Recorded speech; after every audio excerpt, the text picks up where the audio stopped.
जय माता दी भक्तों, आप सबों के मन में जो शंकाएं हैं कि इस बार नवरात्रि में अष्टमी और नवमी को लेकर जो आप लोगों के मन में जो दुविधा है, उस दुविधा के निवारण के लिए आइए हम इस बड़ी मंदिर के मेन पुजारी जी से संपर्क कर अपने जो मन में जो शंका है और आपके भी मन में जो शंका है, उस शंका को बाबा से बात करके इस शंका को दूर करते हैं। जय माता दी बाबा। जय माता दी। जय बाबा, माता लोगों दी। के मन में एक शंका है कि इस बार अष्टमी और नवमी एक ही दिन को पड़ रहा है, तो किस दिन अष्टमी महाअष्टमी का व्रत रखा जाए। कितने लोग हमसे पूछे तो हम बोले कि ठीक है, हम समझ के बाबा से बताते हैं।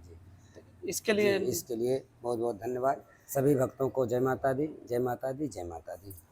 आपने बहुत अच्छा क्वेश्चन किया। अष्टमी और नवमी को लेकर सभी भक्तों के मन में तरह तरह की शंकाएं उत्पन्न हो रही हैं। अष्टमी और नवमी को लेकर लोग शंका हो रहा है कि अष्टमी कब है करना है, नवमी कब करना है। लोग के मन में है कि एक ही दिन दोनों है। एक ही दोनों है।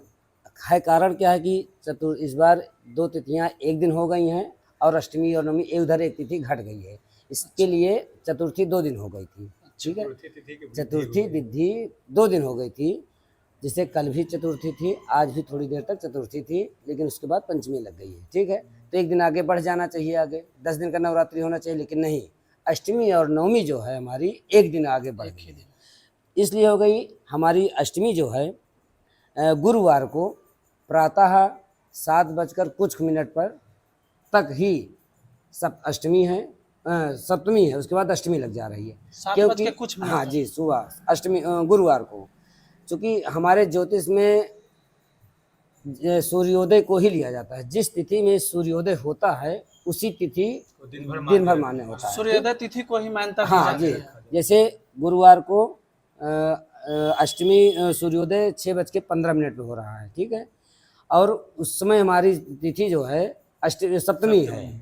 ठीक है, उसके बाद अष्टमी लग जा रही है। अच्छा। अगर ये 15 मिनट पहले अष्टमी लग जाती तो अष्टमी पूरा गुरुवार को ही मान्य होता। अच्छा। और उस दिन शुक्रवार को क्या है कि 7:15 पर सूर्योदय हो रहा है और 7:15 पर हमारी अष्टमी खत्म हो रही है, नवमी लग जा रही है। अच्छा। तो इसलिए अष्टमी व्रत भी शुक्रवार को है, शुक्रवार को ही है। तो और उसके बाद लोग शुक्रवार को ही रखेंगे। जी, शुक्रवार को ही करेंगे, शुक्रवार को करेंगे। उसके बाद नवमी भी है, उसका माता जी का जो नवरात्र चल रहा है इसका हवन भी नवमी में ही होगा। शुक्रवार को अष्टमी भी माना जाएगा और नवमी भी माना जाएगा। जी जी, तो अष्टमी व्रत भी उसी दिन, महाअष्टमी व्रत स्पष्ट पंचांग में लिखा है। कितने बजे से नवमी व्रत? नवमी तो 7:15 तक ही अष्टमी है, सुबह 7:15 जी। उसके बाद नवमी लग जा रही है। तो जिसको जो खोइछा भरना है, जिसको जो खोइछा भरना है, अष्टमी का व्रत करना है, वो 7:15 के पहले ही खोइछा भर लें, माता जी का पूजन अर्चन अष्टमी वाला कर लें। उसके बाद नवमी 7:15 के बाद नवमी लग जाएगी तो हम लोग नवमी वाला हवन वाला कार्यक्रम, उस दिन हवन और कन्या पूजन, सारा कन्या पूजन, कुष्मांडा बलिदान और क्षेत्रपाल बलिदान, नजदीक बलिदान, और सारा दिन उसी दिन है। और अगले दिन शनिवार को विजयादशमी यानी दशहरा मनाया जाएगा। अच्छा, शनिवार को दिन दशमी है ना? जी, दशमी पूरा फिर सिस्टम पे आ जाएगा पूरा। शनिवार पूरा जो है दशमी है, दशहरा है। रविवार को एकादशी है और सोमवार को माता रानी का विसर्जन है, मूर्ति विसर्जन। रविवार और बुधवार को माता घर से बेटी और बहन को विदा नहीं किया जाता, हमारा शास्त्र कहता है। ठीक है, इसलिए रविवार पड़ रहा है नेक्स्ट डे, इसलिए माता जी की विदाई उस दिन नहीं होगी। सोमवार को प्रातःकालीन माता रानी की मूर्ति का विसर्जन किया जाएगा। अच्छा बाबा, लोगों के मन में एक और शंका है। जी बताएं। कि शंका नहीं, मतलब लोग को जिज्ञासा है कि लोग जानना चाहते हैं कि बड़ी मैया का जो आँख खुलने का जो विधि विधान है, नेत्रों मिलन जिसे कहा जाता है, वो आँख कब खुलेंगी? जी, आँख हमारी परसों बुधवार को जी माता रानी का आँख, देखिए आँख खुलने का मतलब आँख तो माता रानी का एनी टाइम खुला हुआ है, सभी भक्तों को देख रही हैं। हाँ, विधिवत मूल नक्षत्र हमारा आता है। ठीक है, सप्तमी तिथि में मूल नक्षत्र, उसमें तिथि का नहीं मान्य होता है, उसमें नक्षत्र का मूल नक्षत्र अश्विनी मघ मूलादौ, हमारे शास्त्र में एक श्लोक है, अश्विनी मघ मूलादौ। अश्विनी नक्षत्र में मूल नक्षत्र जो होता है उसमें माता रानी सरस्वती जी का आवाहन किया जाता है। अब हमारी माता रानी तो एनी टाइम खुला ही है। अभी मिट्टी की मूर्ति है, अभी इसमें कोई जान नहीं है, कुछ भी नहीं, जैसे कुम्हार बनाया मिट्टी की है, ठीक है, प्रतिमा है। प्रतिमा क्या है कि तुम हाँ समझ लीजिए प्रतिमा ही है, लेकिन अभी कोई शक्ति या कोई भक्ति इसमें नहीं किया जा सकता है। और जब हमारा मूल नक्षत्र आ रहा है परसों बुधवार को, मंगलवार को रात में 1 बज के कुछ मिनट से रात में लग जाएगा और बुधवार को पूरा दिन रहेगा। बुधवार को पूरा दिन है और रात्रि में 1 बज के 5 मिनट तक है मूल मतलब नक्षत्र। पूरा दिन मूल नक्षत्र हाँ है। जी जी पूरा दिन है। तो हमारे यहाँ बड़ी 1 बज कर 5 मिनट रात्रि में तक है। पूरा सुबह से लेकर 1 बज के हाँ 5 मिनट रात्रि तक है। जी जी उस दिन मूल नक्षत्र है। तो उसी दिन हमारी दुर्गा महारानी का, बड़ी दुर्गा माता रानी में जो प्रतिमा है उसका सायंकालीन 4 बजे से हम लोग पूजन प्रारंभ करेंगे। माता रानी का आवाहन करेंगे, बुलाएंगे, उनका स्वागत करेंगे, उनका नेत्र मिलन होगा। प्रथम दर्शन माता रानी को होगा, सभी को दर्शन देगी, सभी का कल्याण करेंगी। अच्छा जी तो और महाअष्टमी को मतलब गुरुवार को ही मनाया जाएगा। हाँ जी जी वही शुभ रहेंगे। महाअष्टमी शुक्रवार को। हाँ महाअष्टमी शुक्रवार को अष्टमी महाअष्टमी व्रत शुक्रवार को। जी शुक्रवार अष्टमी और नवमी दोनों मनाया जाएगा।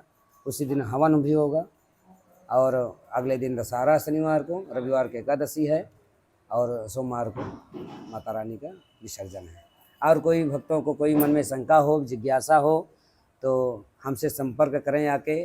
सारी शंकाओं का समाधान यहाँ अवश्य होता है और किया जाता है। मतलब अब क्लियर है कि एकदम 100%। हाँ जी शुक्रवार को ही करना अति उत्तम रहेगा। 100% ये मान चलिए। सभी भक्तों से निवेदन है कि जो मन में शंकाएं अभी तक यूट्यूब के माध्यम से या अन्य ब्राह्मणों के माध्यम से लोग भ्रमित थे कि अष्टमी कब करें, नवमी कब करें, सप्तमी कब करें, षष्ठी कब करें, इसलिए सभी के मन की शंकाओं को हम दूर कर रहे हैं। शुक्रवार को अष्टमी और नवमी दोनों व्रत है और माता रानी का आँख जो है बुधवार को हमारे यहाँ खोला जाएगा। बड़ी दुर्गा महारानी में खोला जाएगा? शाम को 4 बजे से प्रारंभ होगा। 4 बजे से प्रारंभ। शाम को 4 बजे से लेकर 2 घंटा 2.5 घंटा लगता है। तो दोनों जगह माताओं का साथ में आरती पूजन साथ में हो जाएगा। अच्छा। महानिशा पूजा के विषय में भी बता। हाँ जी महानिशा पूजा देखिए होता क्या है कि जब आँख खुल जाता है माता जी का तभी ना अष्टमी को रात्रि में महानिशा पाठ करेंगे। अष्टमी को ही महारात्रि महाकाली होता है ना, अष्टमी काल रात्रि थी तो महाकाली की पूजा होती है। महानिशा मतलब रात्रि कालीन में माता रानी विकराल रूप में, काली रूप में प्रकट होती है। उस दिन काली के रूप में प्रकट होती तो उनको रात्रि 12 बजे से उनका महानिशा पूजना। महानिशा माने महा माने महाविशाल, अनिशा माने रात्रि, निशा माने रात्रि। तो रात्रि में माता रानी का विकराल काली का स्वरूप का हम लोग ध्यान करते हुए सप्तमी को आँख खुल जाएगी और अष्टमी की रात्रि हम लोग रात्रि में महानिशा का पूजा करेंगे, पाठ करेंगे। माता रानी को 13 अध्याय का दुर्गा सप्तशती का पाठ सुनाया जाएगा और विशेष पूजन रात्रि में बलिदान वगैरह देके माता जी का शांत किया जाता है। इसीलिए किया जाता है कि वो विचलित ना हो, संहार न करे, नहीं वो संहार करते करते उसी के साथ अच्छे लोग भी संहार हो जाएंगे। अच्छा, है ना, इसलिए उनको शांत करने के लिए वो महानिशा पूजा रात्रि में किया जाता। महाकाली का रूप होता है। चलिए जानकारी हमें भी नहीं थी और आपके द्वारा जानकारी मिली। बहुत बहुत धन्यवाद सभी भक्तों को। जय माता दी, जय माता दी, जय माता दी।